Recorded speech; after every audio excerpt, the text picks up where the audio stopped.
নমস্কার, আপনারা দেখছেন ওঙ্কার বাংলা। আপনাদের সঙ্গে রয়েছে আমি কোয়েল। বাংলায় এখন এগিয়ে কেন বলছি এই কথা? আমরা জানি যে সদ্য পেট্রোল ডিজেলের দাম বেড়ে গিয়েছে এবং তার পাশাপাশি বেড়েছে সবজির দামও, এবং তার বেশ কিছুদিন আগে কিন্তু বেড়েছে ইলেকট্রিক বিলের দাম। এর ফলে সাধারণ মানুষ থেকে শুরু করে যেসব আম জনতা যারা রয়েছেন এবং মধ্যবিত্ত যারা রয়েছেন তারাও কিন্তু বিভিন্ন রকমের সমস্যার মুখোমুখি হচ্ছে। এবং তারা কিরকম সমস্যার মুখোমুখি হচ্ছে চলুন জেনে নেব তাদের মুখ থেকেই। আমাদের তো কষ্ট হচ্ছে, এর বেশি তো কিছু বলার নেই যে এত করে বাড়লে আমরা দেবো কীভাবে, কি বুঝেছেন? এছাড়া আমাদের আর কিছু বলার নেই, কেন আমরা যারা গ্রাম্য এলাকায় বাস করি তাদের সমস্যাটা একটু বেশি। पब्लिक के ऊपर में डिपेंड करता है, बढ़ाया गया है वो सब उन लोगों का सब अब सबका ऊपर में पड़ता है, एक आदमी के ऊपर में थोड़ा ही पड़ता है, सभी के ऊपर में पड़ता है ये समस्या। ইলেকট্রিকের কনজামশন বাড়ছে, ইলেকট্রিকের দাম বাড়ছে। এখানে ফ্রি প্রায় কিছুই দেওয়া হয় না, অন্যান্য স্টেটে দেওয়া হয় বলে শুনেছি। কিছু ফ্রিটি হলে ভালো হয়, তো পলিটিক্যাল দাদারা বুঝবে আমরা কি বলবো। সমস্যার মুখে তো পড়ছে, সমস্যার মুখে তো অনেক কিছু নিয়েই সমস্যার মুখে পড়ছি। গ্যাস নিয়েও সমস্যার মুখে পড়ছি, পেট্রোল নিয়েও সমস্যার মুখে পড়ছি, ইলেকট্রিক নিয়েও সমস্যার মুখে পড়ছি। সাধারণ মানুষের জীবনে সমস্যা ছাড়া আছেটা কি? আজ এই সমস্ত কাজই এটার জন্য সমস্যায় পড়ছেন, ওটার জন্য পড়ছেন না তা নয়। হোলিস্টিকভাবে দেখতে গেলে সব কিছুতেই সমস্যা। প্রতিবাদ করলে কি কোনো রকম সুরাহা পাওয়া যাবে বলে মনে করবে হচ্ছে? কে প্রতিবাদ করবে? দাম বাড়ছে, গভর্নমেন্ট না করলে আমরা কি করব? সমস্যার মুখে তো পড়ছে, এই ঘন ঘন বিদ্যুতের বিলের দাম বেড়ে। দেখবে, গভর্নমেন্ট দেখবে। গভর্নমেন্ট থেকে তাহলে কোনো রকম পাচ্ছেন না সুবিধা? যখন আমরা ওকে ভোটিং করে গভর্নমেন্ট নিয়ে এসেছি, গভর্নমেন্টই যদি না দেখে তাহলে আর কি বলবো? গভর্নমেন্ট তো পাবলিককে দেখবে। অনেক অসুবিধা হচ্ছে, এত দাম বেড়ে গেলে মানুষ, সাধারণ মানুষ পারবে কি করে? আমরা কী করে পারবো? হ্যাঁ, অসুবিধা তো হচ্ছে, এর প্রতিকার দরকার। আপনিও কি মনে করছেন যে এই প্রতিবাদ করলে কোনো রকম সুরাহা পাওয়া যাবে কিনা? পাওয়া যেতে পারে হয়তো।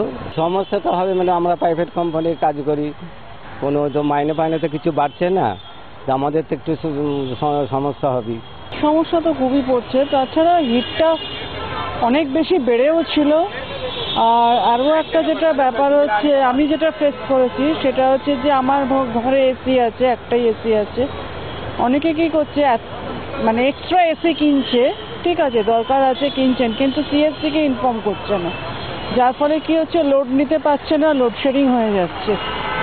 এটা একটা। তারপরে সত্যি কথা এক্সেসিভ, আমারই 6,000 টাকার ওপর বিল এসেছিলো এর আগের মাসে, এবারে এসছে 4,000 টাকা। আমি জানি না এটা কেন হচ্ছে, কি ব্যাপার, কিছু সিএসসির লোকই ভালো বলতে পারবে, কিন্তু আমরা খুব সাফার করছি সাধারণ মানুষ হিসেবে। আমরা আর কি করব, আমাদের করার কিছু নেই। আপনাদের তো অসুবিধা পড়ছে। অসুবিধা শুধু তো আমার নয়, লক্ষ লক্ষ মানুষেরই কি, কেউ তো প্রতিবাদ করে না। এখানে 100 জন করলে হবে না প্রতিবাদ, কোনোদিন করলে হবে না। প্রতিবাদ করলেও সেখানে কোনো রকম কোনো কিচ্ছু সুরাহা হচ্ছে না। What can we do? Raise our voice, but everybody has to come down. এই যে বারংবার আমরা জানি যে গরমের মধ্যে যে মানুষের একান্তভাবে প্রয়োজন, সেখানে এতটা বিদ্যুতের বিলের দাম বেড়ে যাচ্ছে, আর সমস্যার মুখে তো পড়ছে। হ্যাঁ, আমার তো মনে হয় কলকাতায় বিদ্যুতের বিলের একটু বেশি না?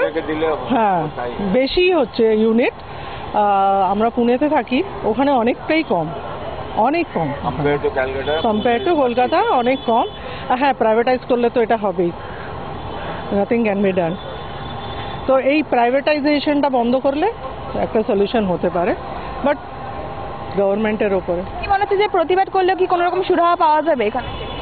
আমরা তো নিউজে দেখি প্রতিবাদ তো সব জিনিসেরই হচ্ছে, বাট সেটা রেজাল্ট আর কি হচ্ছে? কিপ অন ওয়েটিং, কিছুদিন পরে ওটা ঠান্ডা হয়ে যায়, তারপরে ব্যাস সবাই ভুলে যায়, অ্যাজ ইউজুয়াল। আমাদের জীবনটা ওরকমই হয়ে গেছে, মানে ইউজ টু, গাড়ি চলছে চলে যাচ্ছে।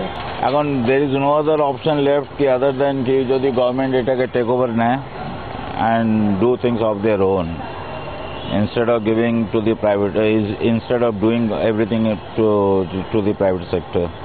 বুঝলেন না? আর কি বলবো, আমরা এখন ইউজ টু হয়ে গেছি। মানে কোনো রকম সুরাহা তাহলে পাওয়া যাচ্ছে না? না, প্রশ্নই ওঠে না। গভর্নমেন্টের ইন্টারেস্ট আছে, এই জন্যই ওরা প্রাইভেট সেক্টরকে দেয়।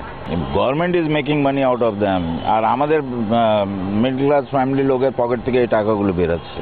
ঘন ঘন কারেন্টের বিলের দাম বেড়ে যাওয়ায় সমস্যার মুখোমুখি হচ্ছে সাধারণ মানুষ। আমরা সেই সাধারণ মানুষের কাছে পৌঁছে গিয়েছিলাম এবং তাদের মুখ থেকে জেনে নিলাম এই কারেন্টের বিল ঘন ঘন বেড়ে যাওয়ার কারণে তারা বিভিন্ন রকমের সাফার হচ্ছে।